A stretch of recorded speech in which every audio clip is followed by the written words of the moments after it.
বন্ধুরা, আপনি কি জানেন যে ফিফা ওয়ার্ল্ড কাপ কত সালে শুরু হয়েছিল এবং কোন দেশ প্রথম ট্রফি নিয়েছিল?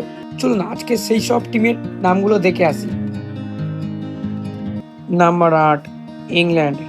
ইংল্যান্ড বিশ্বকাপ জিতেছে একবার, ১৯৬৬ সালে। Number ৭, Uruguay. উরুগুয়ে বিশ্বকাপ জিতেছে মোট ২ বার, ১৯৩০ ও ১৯৫০। Number ৬, France. তারা এখনো পর্যন্ত মোট ২ বার বিশ্বকাপ জিতেছে, ১৯৯৮ ও ২০১৮। Number ৫, Spain. তারা এখনো পর্যন্ত বিশ্বকাপ মোট ২ বার জিতেছে, ২০১০ এবং ২০২৬। Number ৪, Argentina.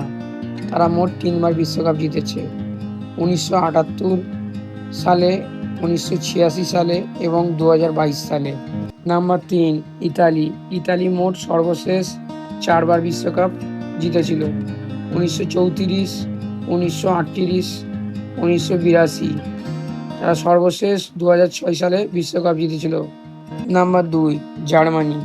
জার্মানি সর্বশেষ ৪ বার বিশ্বকাপ ট্রফি জিতেছিল, ১৯৫৪, ১৯৭৪, ১৯৯০ এবং সর্বশেষ ২০১৪ সালে বিশ্বকাপ জিতেছিল। Number ১, Brazil.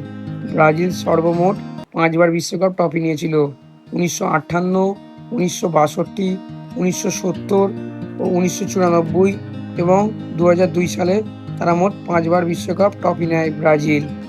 তো বন্ধুরা, এর মধ্যে আপনারা কোন টিমকে ২০৩০ সালে বিশ্বকাপ চ্যাম্পিয়ন দল হিসেবে দেখতে চান? অবশ্যই আপনারা কমেন্টে মতামত জানিয়ে যাবেন। এরকম ধরনের ভিডিও দেখার জন্য অবশ্যই চ্যানেলটিকে সাবস্ক্রাইব করে নোটিফিকেশানটিকে অন করে রাখবেন পরবর্তী ভিডিও দেখার জন্যে।